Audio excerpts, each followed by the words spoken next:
Hello, listeners. So, this is just a quick little video to say that I messed up on my audio recording. Pretty bad. My audio is so bad in this episode, and the video failed as well. So, just the software I was using kind of let me down. I should have tested it better from this location that I'm recording at, so that's my bad. It'll get better in the future. But luckily, the guest's audio is perfection. So, thank you in advance for putting up with my terrible audio. It's a really good episode though, so I hope you enjoy. Okay, so today I have a anonymous escort that is still working. I actually, through posting on Twitter, some people interact with my tweets, and she interacted with one of them. I have no idea how long ago, and I ended up DMing her, and yeah, she's got I think it's private now too, just like a small following, just one of those accounts that just posts kind of like all the real ways you feel about working in the industry, because you can't post that stuff on your main account and still get clients. So I just wanted to find, yeah, honest escorts, I guess. So you've got to find anonymous people or retired people. And I found an anonymous girl willing to talk. So that's who I'm talking to today. Hello. Hello, Thank you for joining me. of course. So I guess the first question is, why did you say yes to me? Or like, why are you interested? Why do you have the account? Why? Um, I said yes to you because I thought that you offered some really interesting and um, truthful insights, even though those insights might be um, might make others feel bad or um, call you a swerve in certain situations. Like it's not meant to like everything that you've said is not meant to like disguise the truth, and that's what I admire most. Um, I kind of have like a separate account, like you said before, because it's not good advertising to put some of the things that I say on my main account. So that's really why I stay anonymous. I try to make sure that I don't say anything that would potentially out me as well in the process. Um, but I would say like the main reason why I'm here talking about this is that I want to dispel the myth that high-end sex workers are somehow more like happier than those who charge less, or that being high-end and hating this form of work somehow means that you're unsuccessful. Those are like two of the main hits that I keep getting. Oh, well, you just either they assume that I only did like survival street based work and don't know what it's like to charge more, so I just didn't do it right. Or yeah, like it's just not for you, but it's for some other people. So yeah, I think that's really cool. I guess if you're comfortable sharing however it is that you got into like the industry, or how, yeah, just how you ended up, if it was always high class, or if you know what the difference is. I don't think anyone's like ever only high class, but I guess that's just my bias. That's not reality. But Yeah, so my story kind of begins. I was a stripper first, and I always say that stripping is like the gateway drug into like other hardcore forms of sex work, like prostitution and mainstream pornography. Um, and then I sort of like got into doing like arrangements and things like that. I feel like that's kind of like the natural progression. Because at first I was like, oh, there's no way that I would ever do prostitution. And then it just kind of, I got into like a deeper and deeper and deeper like territory. It doesn't just, these things don't just happen like overnight. Like you just kind of get used to and more desensitized to like um, more um, hard forms of sex work. And then it kind of became, I was like doing like dominatrix work for a while, and then kind of got my feet wet into like doing like companion work. And then I started off as like a relatively low end escort, maybe not for Canada, for like the US. And then I kind of just like climbed my rates like very steadily since then. And Um, I really do believe that I got involved in this industry because, I mean, yes, there was like financial destitution. Like, I was about ready to um, have my, I was about ready to get evicted from my apartment. And that really scared me. And I didn't really have any other options at that time. And so that's when I started stripping, and I made like hundreds of dollars that night, and I felt like I was on top of the world. Um, and I also got into it because I think that like I had such terrible self-esteem. It's not like, oh, like I need male validation. That's not what it was. It was like I can't do anything else. I'm not good enough. Um, this is just what I'm going to have to do in order to survive. And none of those things were true, at least not true in the long run. Yeah, it really resonates the whole like, this is just what I deserve. It's weird. I don't know how that creeps in there, but it does. Yeah, totally. Do you remember? I don't know if you're willing to share. Do you remember like what your rate was when you first started escorting? I just wonder like how big of a change that was. Yeah, it was 300 an hour. Okay. And you like used like Backpage at that time, or you like Yeah, went for an agency? yeah. So I never was a part of an agency, but I did use Backpage at that time. Um, and I was told to kind of like keep my rates low because like one of the girls that I knew was just like, well, this is kind of like a smallish town, like you're not going to be like making a whole lot. And then after I moved from that smallish town, I like lived in like a major metropolitan area for a while. And then like I just really like hiked up my rates ever since then. And what do you think makes someone be able to get away with charging a higher rate? I think most of it's just marketing. Um, there's nothing that is inherently more valuable in um high-end escorting versus low-end or even mid-range. I think it kind of attracts a lot of men who feel terrible or guilty about hiring an escort, and so they're just like, well, the best I can do is just to see a high-end escort, and there's going to be less of a chance that she'll be trafficked or that she doesn't want to do this, etc. Yeah, it's like paying for it's the marketing trick of I'm paying for this higher end thing so it's just better in every way. Not for any like real tangible reason maybe other than it costs more so it must be better. No, it's just like you can afford the high-end brand look. You have a good website. Um, you don't say anything on Twitter that might be controversial or make, clients at, you know, feel like they're uneasy about a situation, I would say.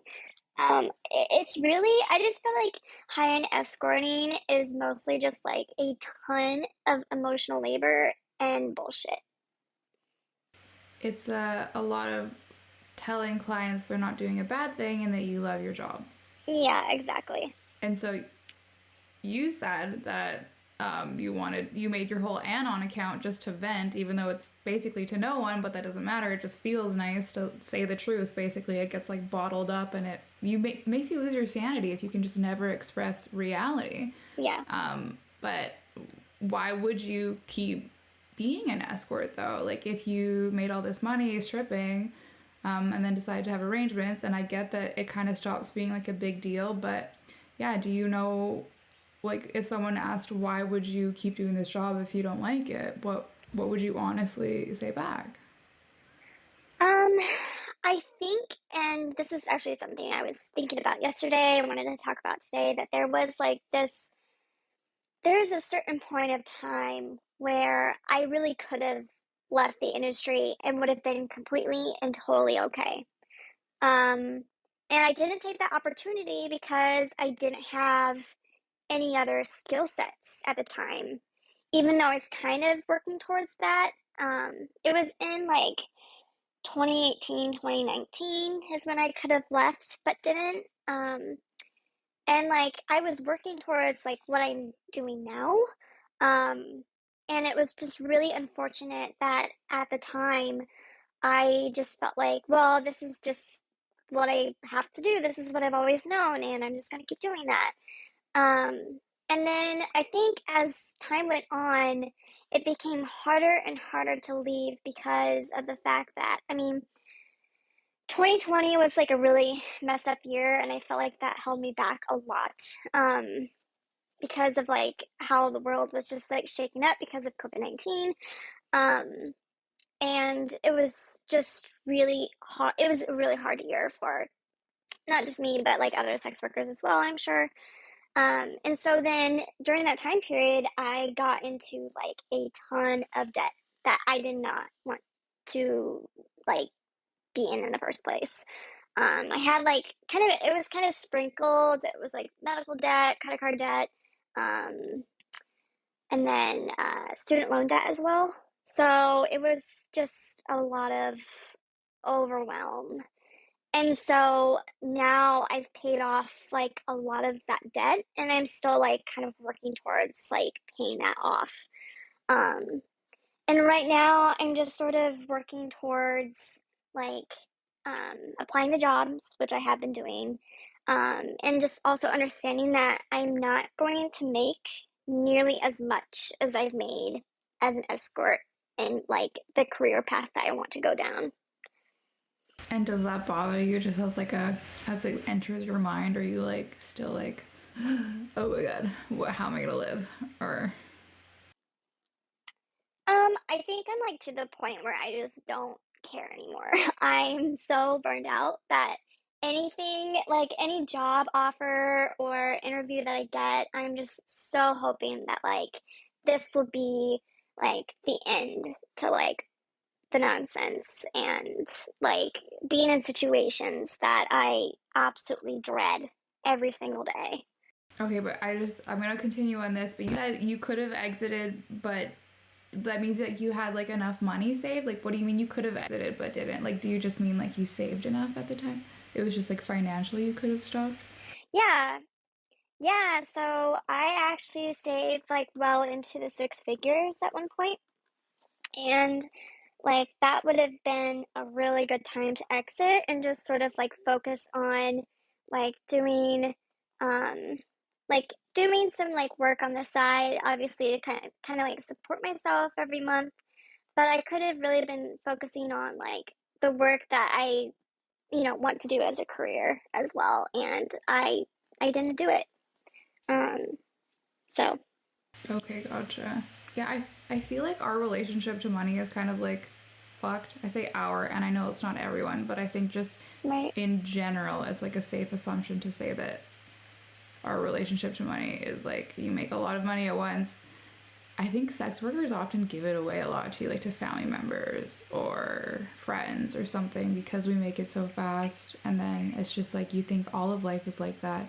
And then when it's not like that, it's like, oh God, I can't live anymore. It's just learning money skills, I think. That's keeping a lot of us in it. Right. And yeah, I think a lot of women in this industry succumb to lifestyle creep as well. Like, oh, I'm going to get the nice fancy apartment in Manhattan, or I'm going to live in some nice condo in LA. And that stuff will bite you in the ass eventually if you're not completely like wanting to do this long term. Like, if you want to retire eventually, like, um, it's going to cause a lot of people to have to really decide and think about what they want to do. And also be humble enough to accept the fact that, like, this is not going to sustain you long term in those lifestyle choices. So I think that happens a lot. And I think people get sort of lost in the industry for those reasons. Just focused on the fact that like I need to hustle, I need to make more money, instead of like, wait a minute, is this actually what I want to do long term? And for most people, it's not. Right. I would agree. I I know what you said about working another job and knowing that you're not going to make as much money. And yeah, just not caring because you feel burnt out. Yeah, that's basically what I did in October, September, October. And I was talking to a friend, I don't know, this was like months ago, but I said that I was just working some not impressive job, but like I like it. It's a good part-time job for me. And they're like, why do you sound like that? Why are you like telling me what you're doing for work and you sound like that? And I'm like, well, he's like, you can't be ashamed. You can't be ashamed of what you're doing because it's like leaps and bounds above selling your body to people. Like any way you look at it, it is preserving your life energy and who you are, and it's like way better for you mentally. And it's yeah, I'm at the point where I agree. And it's funny because you and I assume, both made the decision that, oh, I'll just sacrifice this to make money. And now it's like the inverse of, oh, fuck the money. I'm going to preserve myself instead. Yeah, exactly. And I think a lot of people, I'm sure people who aren't in the industry, like who listen to this podcast, don't really understand. Like when you're in it, like it looks really glamorous from like an outside perspective, but like when you're in it, that sparkly fast cash eventually like wears off pretty quickly. If not within the first couple of years, definitely down the road when you're like more and more involved in the industry and you're making like 5 figures a month. um it starts to wear off, and I feel like I've suffered a lot of like mental health issues because of it. um I've had to suffer a lot of relationships, friendships because of it. I mean, up until this point, I've led like a very isolating insular life. Um, and I felt like there was a huge void. And because I've taken a huge step back from the industry, I was able to actually like get therapy and finally like rekindle either old friendships of mine or introduce new ones as well. And I just feel like a better, fuller person because of it. I'll also say that I developed, because I was working so hard and so much, I developed a lot of physical health issues, um, to the point where I've developed a chronic illness because of the stress that I was under. It's a lot easier to do this job when you're drinking or doing drugs, although I've never done this job on drugs, however, but I was an alcoholic throughout this entire time I've been in the industry, up until about like, I'm gonna say like 2 or 3 years ago, I stopped drinking alcohol. And once I stopped drinking, it was like this veil came off, and I really saw the industry for what it is. That's a really good way to put it. And I'm really sorry about that. And also, really proud of you for being sober for 2 or 3 years. Congratulations. Thanks. It's not easy, especially like in today's culture. Yeah, it really does ruin your psyche long term. And like the way that you engage with people and how you see money, it takes a lot to reprogram or program yourself out of that kind of thinking.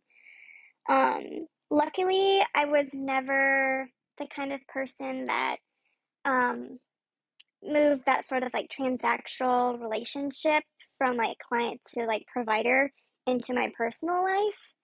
Um, I've never like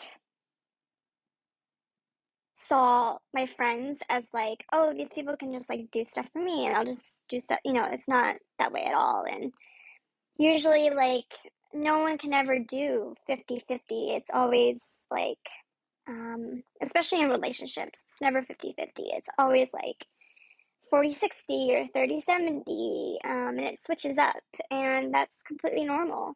Whereas, like, in a lot of ways, like the transactional relationship between client and provider is just very like, um, it's just very like robotic in a lot of ways. It doesn't, it obviously isn't real. It's not genuine.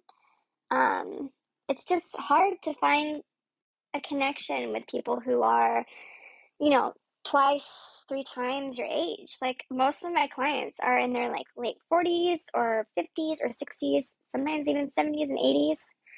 And like, what do you talk to them about exactly? Like, what do you talk to these people who have like no similar interests, like no similar hobbies, completely different life experiences, completely different viewpoints, politics, ways of seeing the world.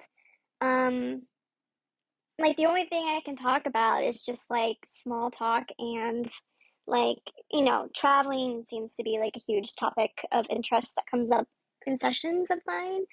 Um, but it's just bizarre. I don't know. There's like something predatory about 50-year-olds going after early 20 somethings, or in my case, early 30 somethings, although I feel like I'm much more capable of setting boundaries than I was at like 22, 21, when I started escorting for the first time. But it like really makes me sick to my stomach to think about how many like 6-year-olds that I was seeing when I was like, you know, in college still. Like that's really gross to me. I also think it's gross, but I mean, I'm not a man, so I mean, I'm like very aware that women feel differently about this than men do. Men like eternally see 21-year-olds often as attractive, and any man that's like attracted to an age appropriate woman, it's like, oh, like that's sexy. Um, yeah, you said so obviously like on main Twitter, on like a real escort Twitter, like a lot of the posts are like Stockholm syndrome. I love my clients so much all the time. And so obviously all the naysayers when I write my articles saying like it's soul destroying and we're fucking lying, and they're like they're not lying, it's just you.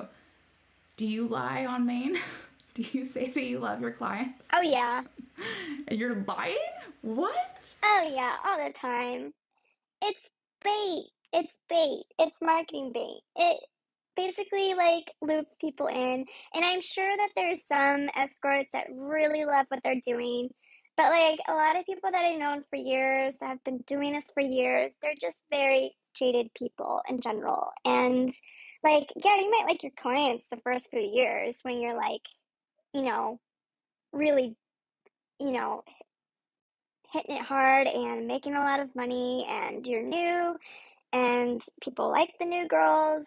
Um, but it's just like long term, like I feel like people get or become more aware of like what this really is about. Um, and even if they say that they like sex work, which I question sometimes, um, a lot of them just get really annoyed of like clients pretty easily.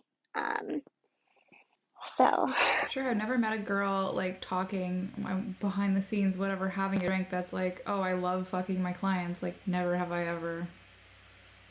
That's not a thing that is said. It's, oh, I like my free time. I like the money. I like whatever. Like, it's not. right, it's everything but the actual part of it, like the actual like work part. That's the bad part. You just justify. You like all the other parts. Right. Yeah. It gives me all this time to be with my kids. It gives me all this freedom. It like allows me to travel around the world whenever I want to, and like that's all fine and great, but like you could probably do that with like another job if you wanted to. You just would have to accept the fact that your lifestyle isn't going to be like this fancy, glamorous thing. And sometimes I actually think that's actually really wholesome. Like it's actually like wholesome. Like if you're traveling and you just stay in hostels and stuff, like you meet more people. It's more adventurous rather than some like stuffy 5-star hotel that these women are spending their money on. Um, yeah, it just there's other ways of living the life that you want. Um, than doing sex work. Like there's you can apply to do like digital nomad, like in Portugal, for instance, or anywhere around the world. Like there's other ways of like doing this that doesn't involve like having to have sex with unattractive 6-year-old men. It's yeah, it's the level of like psychological damage you've got to do to yourself to convince yourself it doesn't bother you that is like the biggest. It's not even like because you could have like a hookup that you hate one night, fine, whatever, but to be like, oh, I'm okay with this, like the levels of lying to yourself and like path you've got to go down that inevitably happens because like I won't say that sex work traumatizes everyone that does it. I don't think it does. I think it's like playing Russian roulette. Like every time you do it is like a brand new opportunity for very high chances of getting traumatized. Is what I would say. Yeah, yeah. Do you? I don't know if you're comfortable answering this, but do you like remember the first thing that stood out to you when you stopped drinking and kept seeing clients? Because I would, like, if at all possible, I would absolutely have a drink, like 95% of the time, while seeing a client, before seeing a client. Like, I wouldn't have a hookup sober. Like, why would I see a client sober? It's the same thing. So, like, what was the first thing that stood out to you when you were sober seeing a client? Um, it was just really awkward. Um, it was just like I felt like a deer in the headlights the entire session because it was just so it just felt unnatural. It didn't feel right. Like it felt like I was in danger actually. Whereas like when I was drinking before it was just like, oh, I'm just doing this to loosen up. Um, but I don't know. It was so strange. It was just like, oh my God, like I really hate this. And alcohol kind of, I was a happy drunk. Um, and alcohol kind of made it easier for me to like interact with clients and like, you know, really fake orgasms and fake the entire session, fake that I was into them, appear really happy and just like go lucky kind of person. um, and I really do feel like it has affected my business not drinking anymore.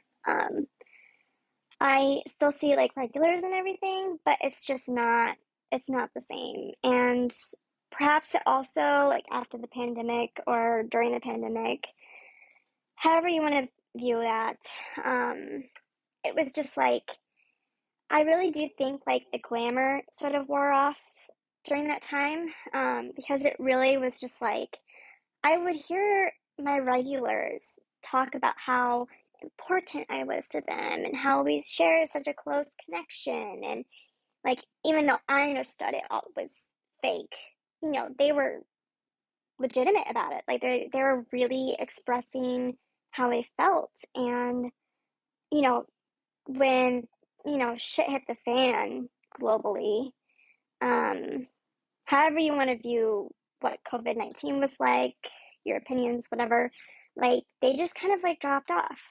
I just never heard from them again.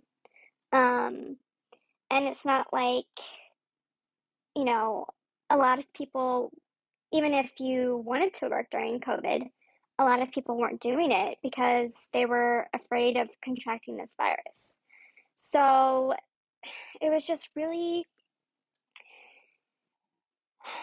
it was just really disappointing, and I feel like I should have known better, um, to see that these these men who have always told me that, oh, hey, I have your back no matter what situation you're in, I'll help you no matter what, just kind of disappeared completely. And that was like a complete letdown. And I feel like that also kind of propelled my like anti-sex work stance as well.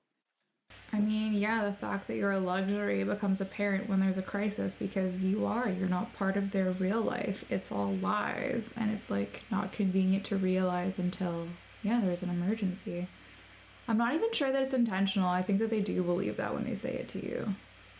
Because like, we lie to ourselves because it makes things easier. So, Yeah, I think there's a lot of lying on both ends, like a lot of lying, convincing, and just feelings of like wanting to feel less empty and try to fill the void. But I think in a lot of ways that like providers who are very immersed in this industry as well as clients, like they're just very like lost to me.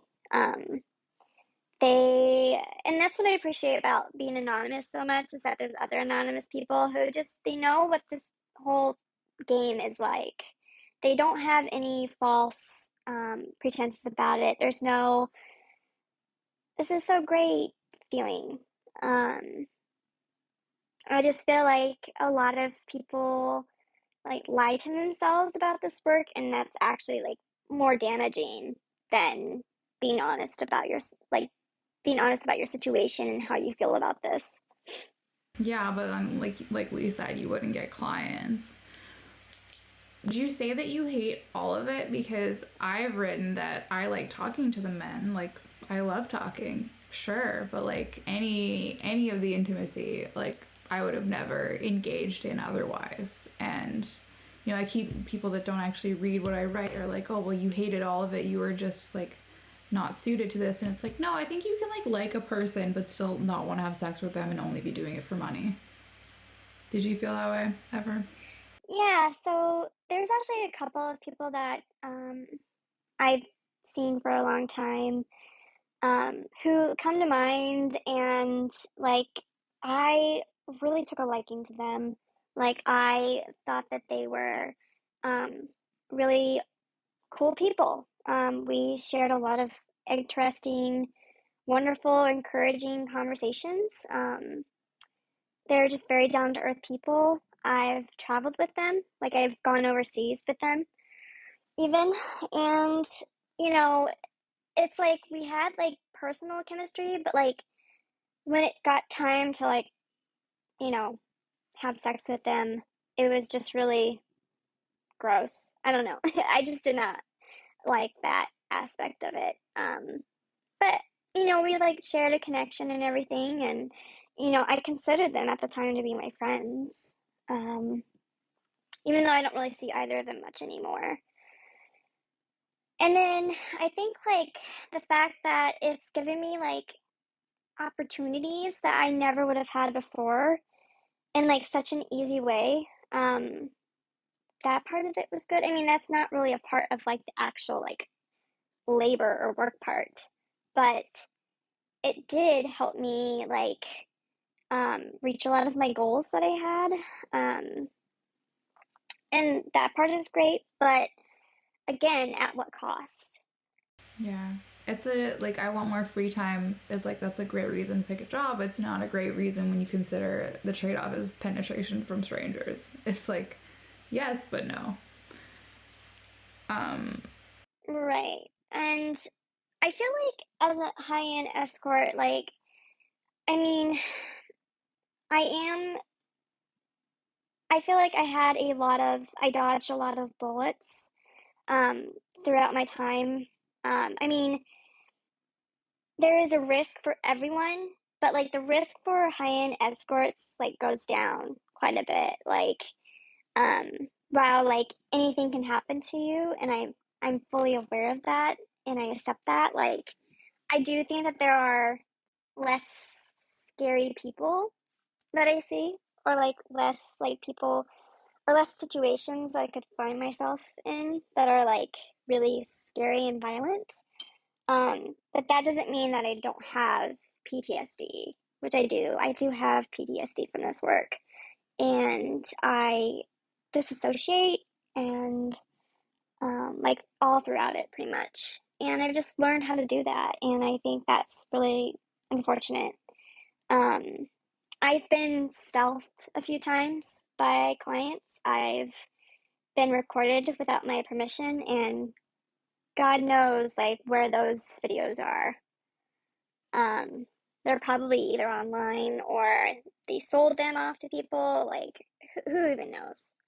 Um, but there's just like a lot of incidents where lack of coercion exists on a spectrum.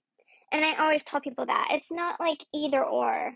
Like, yes, like you can be sexually assaulted, and yes, you can actually like consent to seeing a client. Um, but there is there are different levels of like coercion. So there's like coercion in the fact that you need to pay your rent, and that's really obvious. Um, but then there's other like forms of coercion within sex work, and if you're lucky enough to um, have boundaries, then yeah, it probably will work out for you, and you will like it. Um, but if you are in a situation of destitution, those boundaries don't really hold effect. Like it's just kind of you're taking on whatever work that you can get. And so yeah, it can a lot of people don't enjoy sex work for that reason. Um I know a lot of people say that like they could pick their clients, but that's a luxury. When I first started out, I didn't have the ability to do that. But you started doing that later. Um, yeah, I started to do it a little bit later. Not so much anymore because the economy is just in shambles at the moment, at least in the US. But I I did that when I was really at my peak. I was able to like reject a lot more people, and I was able to like uh, see a lot more people that I liked. Um, and now I don't know if it's because I changed my marketing or what, but I just seem to get a lot less interesting clients that I do generally enjoy talking to. It's just been a lot of people who focus on the physical part of it. Um, and I just think like 2020 has really changed and messed with people's minds. I think a lot of people have become a lot more like selfish and polite, rude, um, like the things that I'm seeing anyway. So I don't know. It's just that the landscape of sex work really has changed in the last 3 years. Like what it was like before is definitely not what it's like now. Well, there's also a lot more people escorting, so I'm sure that that also plays a factor in there somehow. Yeah, I'm sure. Yeah, definitely. I just like get on main Twitter and there's like all of these like people that I've never even heard of that are like starting like their rates are just literally like starting at 1,500 an hour. And like to me that's so crazy because like most people had to like start if they wanted to get in like the high end market, so to speak, in like major metropolitan areas in the US, it's kind of like they start at 800 and then kind of like put themselves up to that. But there's people that are like starting off with like 4 hour minimum rates and stuff like that. I'm just like, do you really need to do this? Like, is there a reason for you to be involved in this, or is it just Yeah, that's to me screaming you don't have to do sex work and you're just right? Yeah, yeah.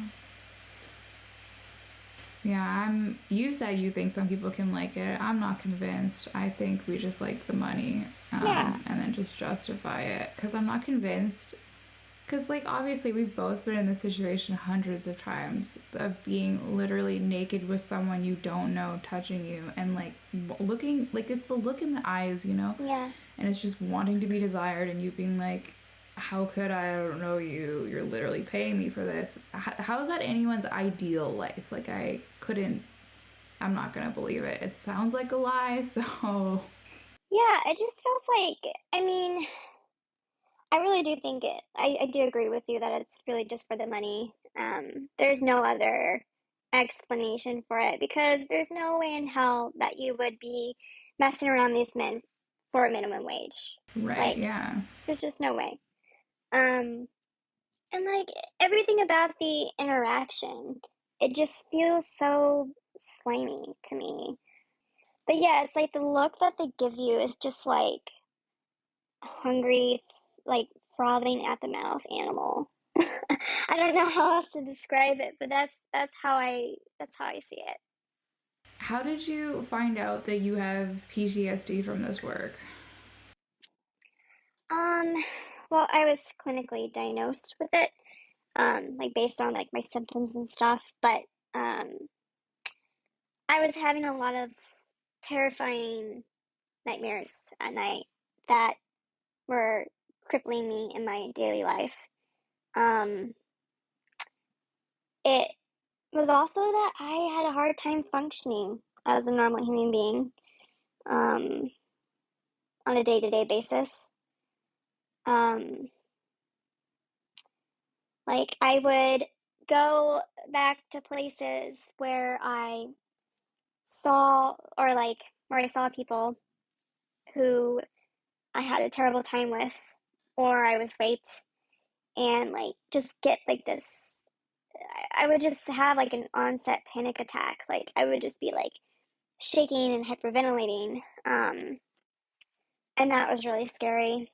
Upon like a whole bunch of other symptoms I was having, and I spoke to a licensed professional, and they're just like, yeah, like all of these are symptoms of post traumatic stress disorder.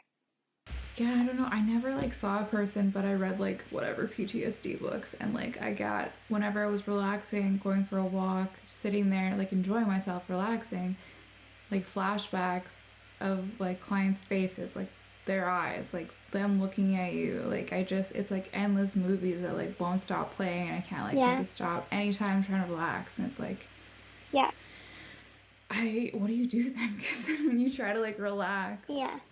mm, It's very startling. yeah, and it's not even like one situation specific. It could be any of the hundreds of situations. It's all just so sad, and people you can't help, like people that want a solution to a real thing, feeling lonely. They want a solution when they hire an escort. That's why they're hiring you. Like something's missing, and they want you to fill it, and you can Right. see that, and it's like, ugh, like I can't. Whatever's going on here is not gonna be solved by me. Mm, Yeah, and I've told friends of mine who are really wonderful and compassionate about my situation that, these men come to us and really they're in a really bad place in life, and they come to us because they are. And so, like, there's a lot of like discussion with my clients about their wives, how they won't put out anymore, um, and like how they don't want to have sex with them, which is like, okay, well, I'm sure that there's other stuff going on. I do think that some of my clients are actually very abusive people, to their wives. Um, Not all of them, obviously. But I do think cheating is kind of a form of abuse if you think about it. It's an emotional abuse for sure. Um, and I think like just given our excuse me, society and the community that we have, I mean, there's just like no community anymore. And I think that's why a lot of people are lonely. Um, and like women can get lonely too, but our first response isn't to just like go see a male escort, even though there's a few women that do that, but it's very minimal.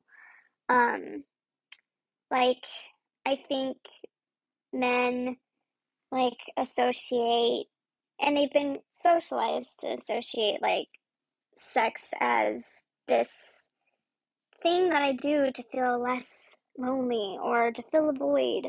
And I just don't think that's a healthy way of dealing with loneliness.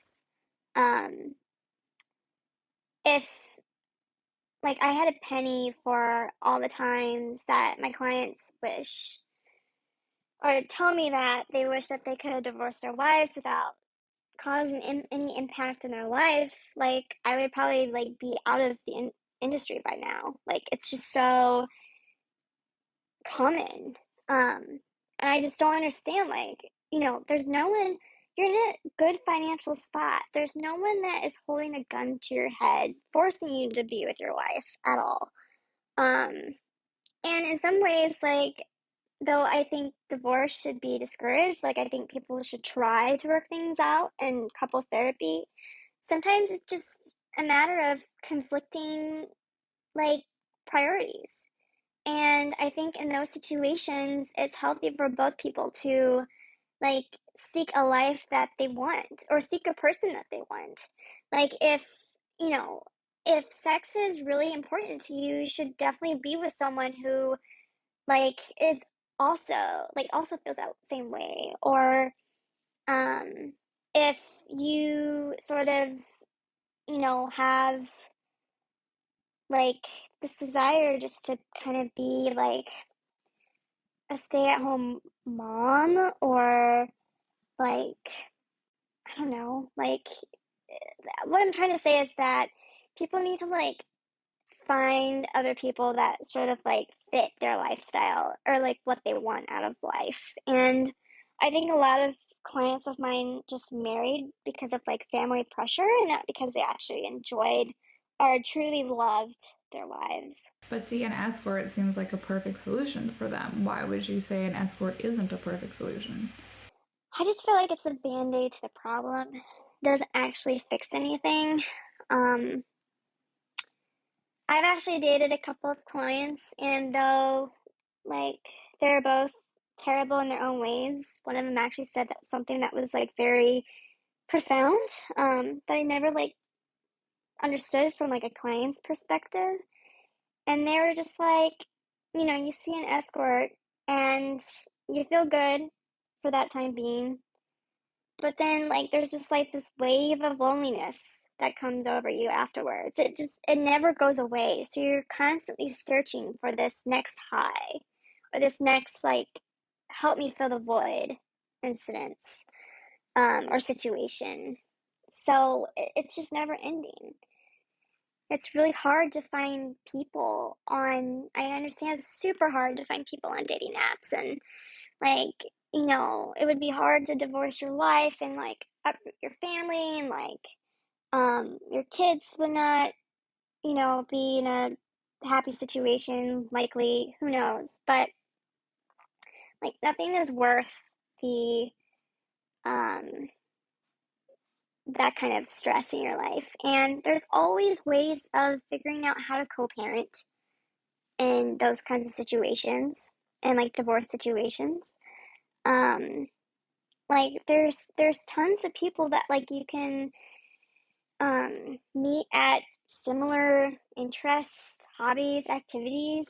Um, Given that the divorce rate is so high, I don't feel like there would be any shortage of like, divorced women out there. You just are terribly picky, or you essentially want a naive 20 something to kind of like fulfill your needs for free.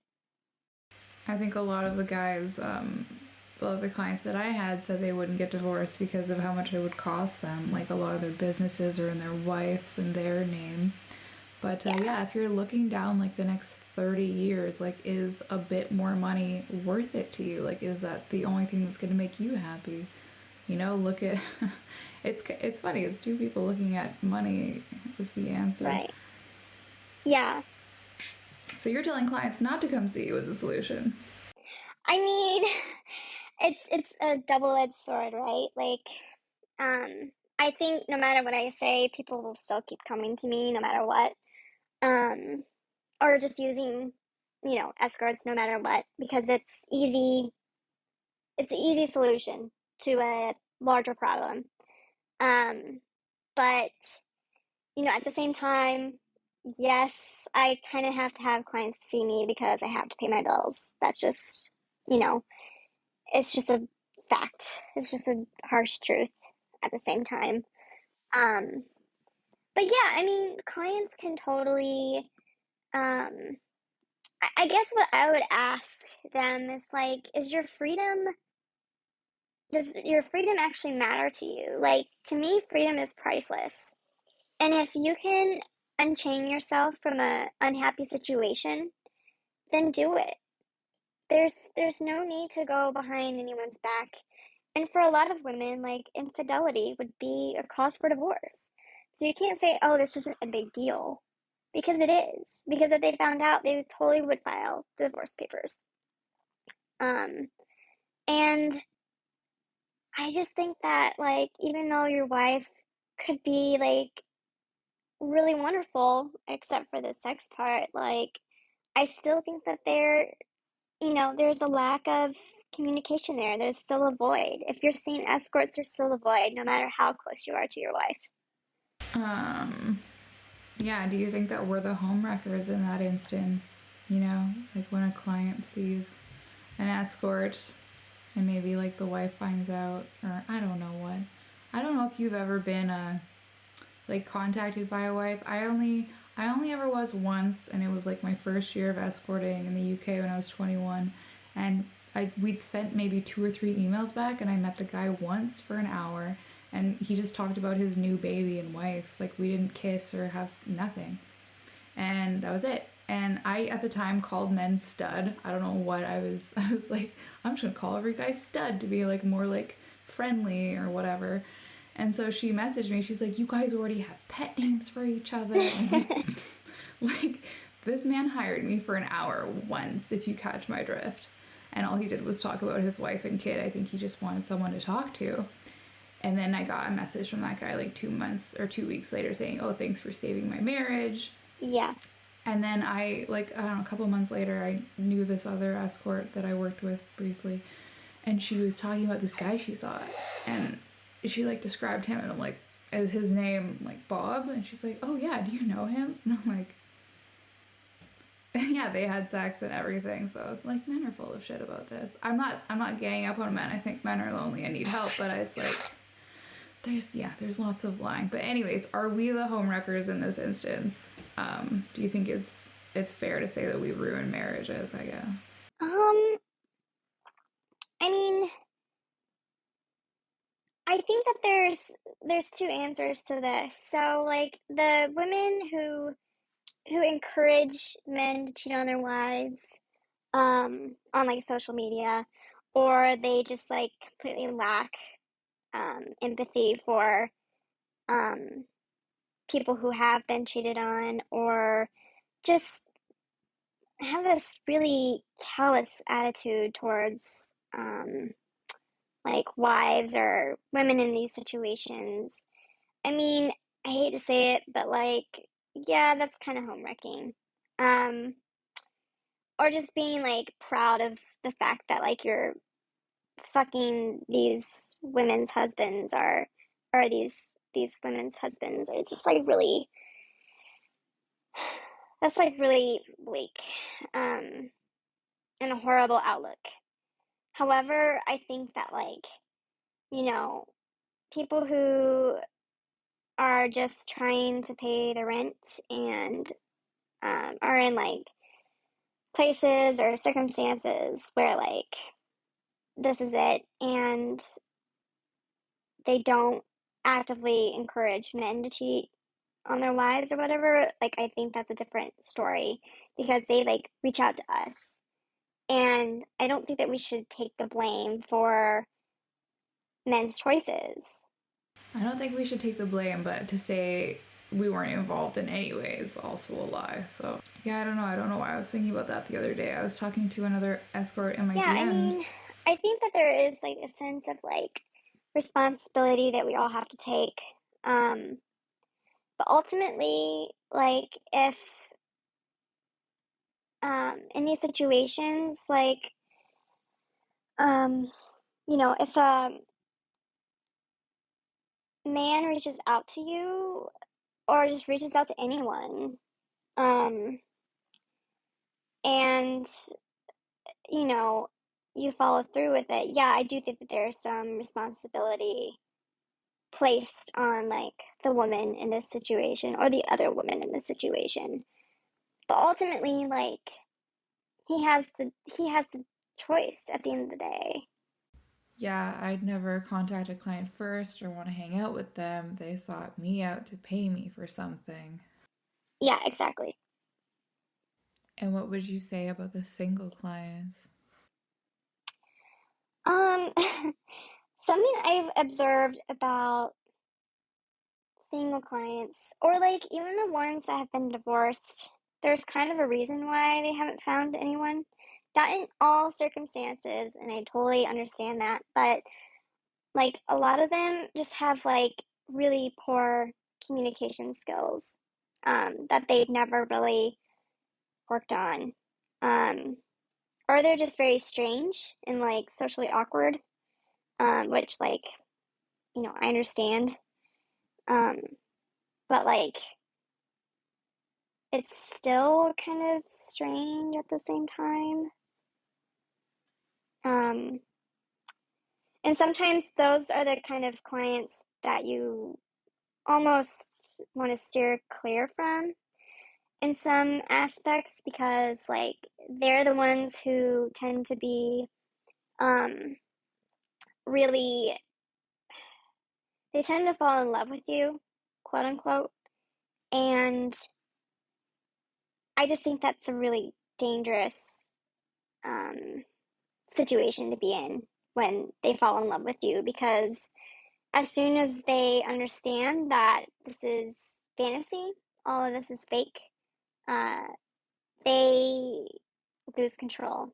And I've had a couple of situations where that's unfortunately has happened to me. Um, they get really defensive, like you lied to me, like this is all bullshit, like how dare you, um, you're a terrible evil person. And I'm just like, I've just been sitting here like minding my own business, doing my job. Like, this isn't, a lot of these single divorced men don't understand that this is all a fantasy. Like, they really do think that it's legitimate, and it's not. And they get really angry when they realize that I'm not in love with them. Like, I don't want to, I'm not here to date people.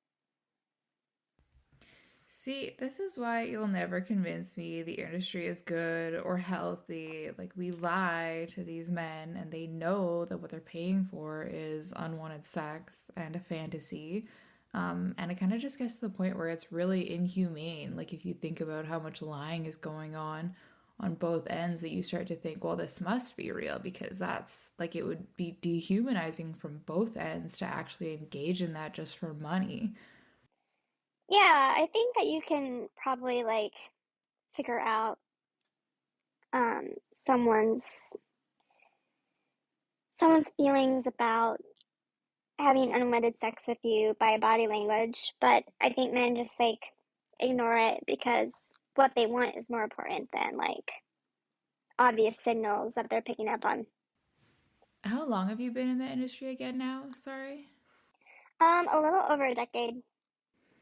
Okay. I was gonna ask, I had this written down. I don't know if you told your like family or friends the truth, like how you didn't like it but kept doing it.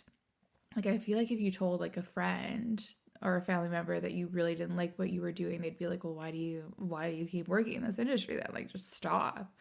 Um and I didn't like I personally I didn't know how to solve this problem I got myself into. Like I didn't know how else to like Yeah, start working another job after enough time went by. Like I didn't know how to get out of it, and I needed help, but I didn't want to admit it. It was humiliating to me, that I was constantly like forcing myself to do things I didn't want to do that made me want to die. Like how do you tell someone that and be like, I keep doing it to myself? Like that's humiliating. right.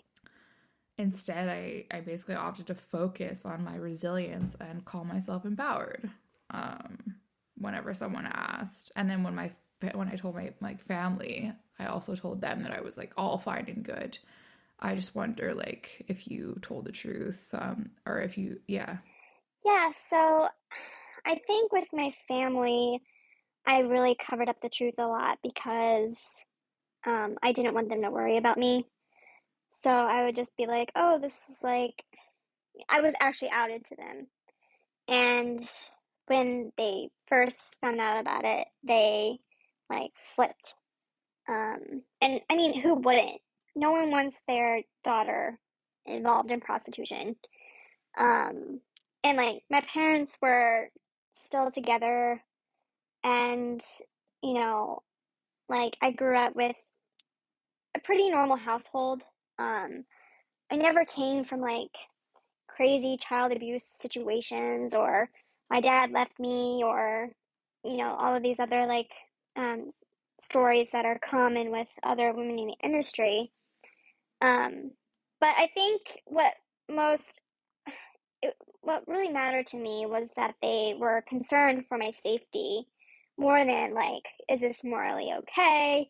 They're just like, you're going to find yourself in a bad situation where like, you know, there's going to be incidents of like rape or violence or something.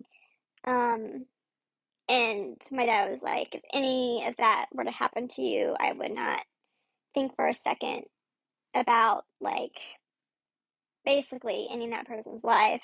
Um, and he was like, jail time doesn't make me afraid when it comes to like my family or whatever.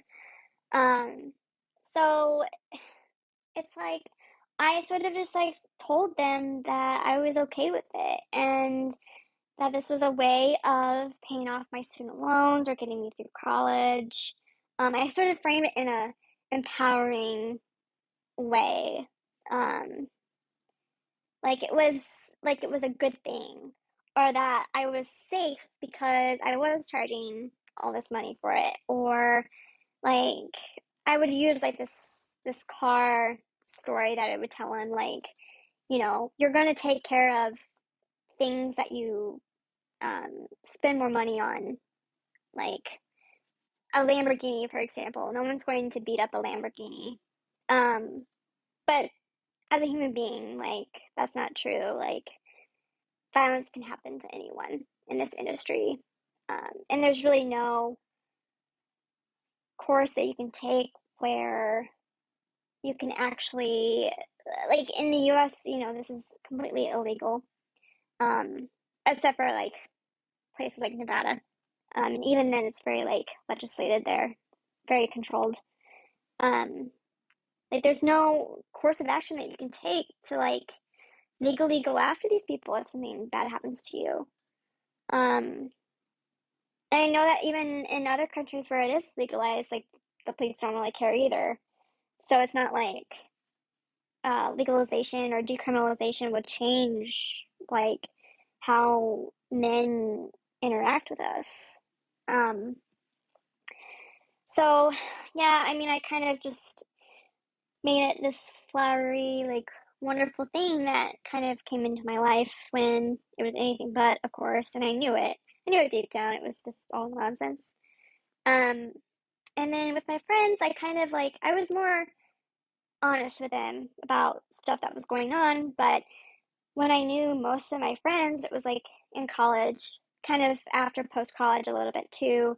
And I sort of just like was like, we need sex workers' rights, and like we need decriminalization and all this, activist stuff that I believed in. And I still do believe that we should have like full decriminalization. That's never changed. Um, but like, is this something that I want society to be involved in long term? Like, absolutely not. I think we need to get to a place in society. I don't think that there is like you can like censor this stuff or um make it illegal and in hopes of everything will just kind of like fall out. I think as a society we have to like collectively agree that you know this is not what we want long term. Um and just let it fizzle out for the most part on its own. Um because I just don't think that like a lot of these, you know, Nordic model activism groups really understand that like the root of the issue is poverty. Like that's what puts women in this industry. Um, for the most part, I mean, yeah, there's some people who are just like, I love the money, I love the lifestyle, whatever. But like most people get involved in this industry due to poverty. And so I think getting to the root of the issue and fighting against that makes much more sense in terms of like um being like anti-sex work expansionist or whatever they call themselves. I think I think a lot of the Nordic model people, the Nordic model is like when you criminalize a client buying but not the person selling it. I think they base a lot of their like opinions on statistics. Like if you look up the statistics of women that engage, or like the amount of people that like buy sex and sell sex, if you fully decriminalize, like skyrockets. And then if it's only partially decriminalized, like the Nordic model, that it's only like it's a smaller number of people engaged in it. I think they just kind of like go off of that. Yeah, I think the legality of all of this like doesn't really matter at the end of the day. It'll Um, happen whether it's legal or not, type thing. yeah, because it happens anyways, and like I don't believe in like some things have to be dealt with. Like you can't have pimps and you can't have traffickers. That's like obviously a no. For most people who are normal. Um, I just feel like some of the things that Nordic model um, folks really get wrong is that they kind of just like focus on almost like a patronizing viewpoint of women, like, oh, these poor little helpless victims, like they won't be able to like leave unless we like help them, and it's like simply not true. Like I feel like you need to give like women tools and resources and low barrier shelters that they can use if they want to get away from traffickers, from abusive situations that are turning them towards sex work. Offer them training to like develop skill sets and everything. There's all of these things that they could be doing that they're not. I get you.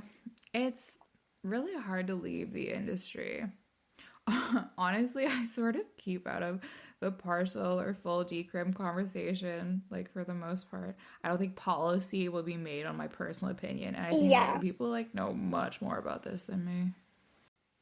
I'll ask this though. Do you think that glamorizing sex work to get clients impacts society or has a negative consequence on society? Oh yeah, absolutely.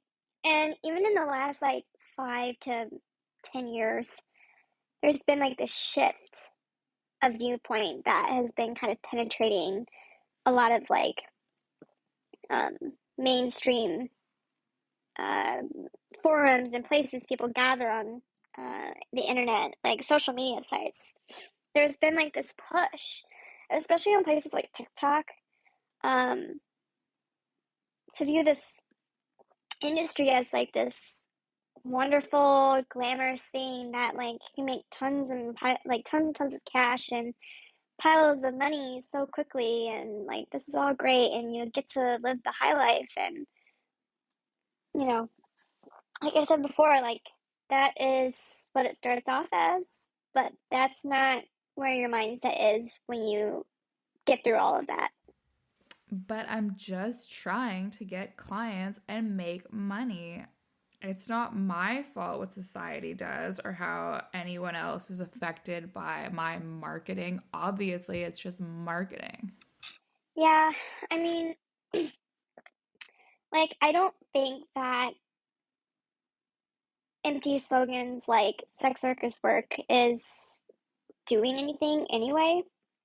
I mean, like it ignores like the real harms and consequences of working in the sex industry. And the fact that like this is an industry that has like all three things of these like combined, has like super high death rates, super high rates of sexual assault and battery, and you see like high rates of women entering this industry who were essentially sexually abused or assaulted as children. Yeah, it's people who learn how to dissociate and now do that for work. Yeah, it's essentially like repeating the familiar, or what they're already used to in that sense. Right. And so while it's a thing that sadly but truly can save someone from a worse situation, it's not appropriate to say it's good or promote it as empowering or healthy. Right. This is out of left field, but how was your experience of arrangements compared to escorting?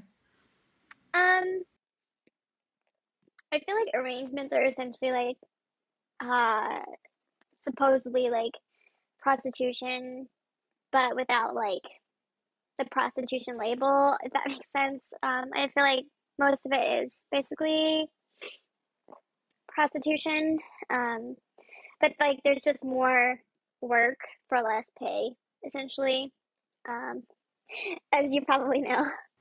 I think that's Um, exactly how I've said it in the past. yeah, yeah. Um, and I think it attracts like a lot of women who are just like, well, I'm not a prostitute, so this isn't illegal or bad or like this is a good thing. And not really, because when you look at who like signs up for these like arrangement sites, it's usually like blacklisted clients or predators thrown in the mix. So, Yeah, a lot of the users are like lifetimes on the website, lifetime hobbyists on the website, and always just message like the new female users and see who they can get to agree to their like low ball pay per meet offers. yeah, exactly. Um, it's just kind of like it's all nonsense.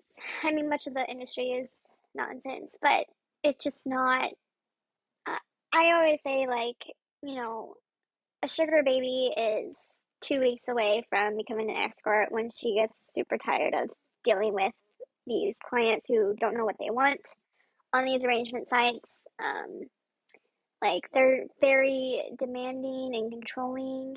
Um, Actually, one of the clients that I met and dated for a while, like seriously dated for a while, was on one of these arrangement sites. And it wasn't until like months later that I found out that he was sexually assaulting women in the industry. And then I didn't see it for a while. And then it kind of became like this relationship of sexual abuse, um, which took me like years to leave. Um, Yeah, it was really serious. Um, and this, I mean, I won't mention exactly everything he's done, but like those are the kind of those types of the kind of people that gravitate towards these like arrangement sites. Like they're very dangerous. I think honestly, they're sometimes more dangerous than escort clients. Yeah, I was only ever sexually assaulted by men off of arrangement websites and never by an escorting client. Yeah, and there was actually a friend of mine who, a long time ago, I'm actually not friends with her anymore, who met someone off an arrangement site and she was sexually assaulted that night. Um, and they had talked about like not having sex that night. It was just a platonic date, I guess. And she was pretty terrified. I'll say that. And I think luckily she did not get further involved in the industry because of that situation, which I'm really proud of her for, even if we're not friends anymore. Um, but that's the kind of like level of scum that you find on these arrangement websites. Like these guys are not okay. Well, thank you for sharing. I really appreciate it. I think this has been really great.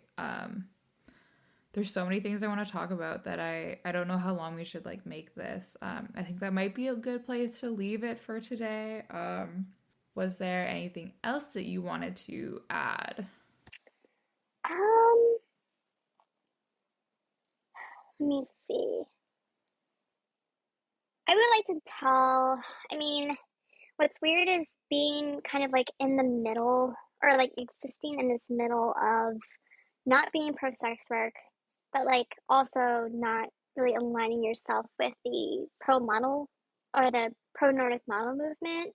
I don't know what else to say it as because it's just like if you critique the sex industry, you're called swerve, which is basically a way of shutting someone down and not listening to their experiences, although they'll say that you should listen to like sex worker experiences, but then like their actions say otherwise, of course. And then there's this like also like push to sort of like like treat women as if they're incapable of moving on with their lives, or like they're poor, sad, helpless victims, um, that are incapable of making the right choices. And that's just not true at all. Um, and I find it kind of disturbing that some of the like pro Nordic model groups kind of post all of these like trauma porn stories. And I think it actually like alienates victims of the sex industry more than it helps. Like these sensationalized stories and stuff kind of like either will they have actually re-traumatized me when I've read them, um, or they just like make people completely turned off to your like to your message, to what you're working for or against. And like for example, I think a lot of these pro Nordic model groups kind of miss like what we're also talking about when it comes to like decriminalization. And a lot of these groups kind of support like stings and arrests, which are fine if you're talking about innocent traffickers, but in a lot of these situations, we get wrapped up, like escorts who are currently working in the US, for example, get wrapped up in these stings. And granted, I've never been a part of a sting, thankfully, but I know people who have, and they've told me some pretty terrible horror stories about how the cops um, treat you and interact with you. And basically, like, cops are legally allowed to go forth with having sex with you and then arresting you at the very end. Like, they're legally allowed to do that in the US. And I don't know how supporting these sting operations supposedly helps people um, out of the industry. Because, like, even though a lot of people don't want the sex worker to be criminalized and stuff, and I get that, like, there's still, like, a lot of people who support the Nordic model that, like, don't know these things. And that's, kind of an issue. Oof, yeah. It's a really complex topic. I'm sorry, I sort of get brain fog talking about this specifically, like the policy topic specifically sometimes. So just like nod and listen. Yeah, what I'm trying to offer is just, like, different sides of the scenario. I don't really care about legalization, like I said before. Um, it's just that I think both people on both sides need to consider that there are a lot of people in this industry who have like nuance and don't subscribe to this sex work is glamorous, and like sex work is like full of these like hopeless like victims who need saving, or in a white knight scenario or whatever. Like I think escorts, prostitutes, cam girls, strippers, whatever have you, like everyone is perfectly capable of finding a way out. Um, and like you have more power than you think you do. And I've just been focusing on, as cheesy as it sounds, like focusing on like what I want in my life rather than like what I don't want in terms of getting out of the industry. I've just been focusing on um, applying to jobs, trying to find like more skills to add to my resume, like learn those skills and then add them to my resume. Um, and just essentially like work towards that instead of being like, I have this overwhelming thing, like leaving the industry. That's this like abstract like idea that, This one huge impossible task. yeah, like it's impossible, or, you know, I can't do it, etc. But, I have a game plan, and that's to find a job and then I have like a set number of clients that I'm like taking on. And then once that's cleared, like I completely like pull the plug on it.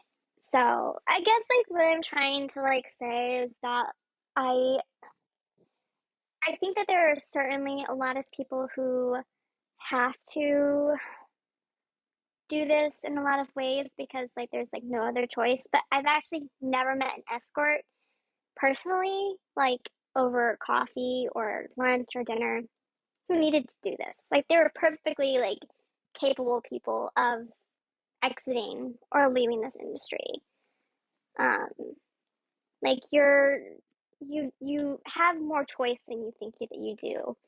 And I think like this, I think a lot of women in this industry are like victimize themselves in a lot of ways. Like, oh, I'm this poor person that can't find this job, or I'm not privileged enough to work this job. And like, I do think that there are some hurdles for sure, but I do think that a lot of people don't give themselves enough credit for what they could be doing. I couldn't agree more. I think my biggest mistake was believing the lie I told myself that I didn't have other options for so many years. It's a blatant lie. Like once you realize that, your mind can start problem solving with like other solutions. Yeah, Because I totally. think you fall into the trap easily of, oh, well, that's not going to work out. So I'm going to have to come back to sex work. It's like, no, like remove the option entirely from your brain. Because then you'll actually start problem solving. Yeah, exactly. Yeah. Well, like I said, thank you so much for everything. I really appreciate it. I appreciate the candor. Probably we could have talked about like so much other stuff, but I'll just leave it there for now. And then maybe people will write in some questions, and then we could do like a round two or something. Yeah, that sounds great, and I'm more than happy to answer any questions. Okay, great. Thanks. Yeah, of course. Thanks for having me.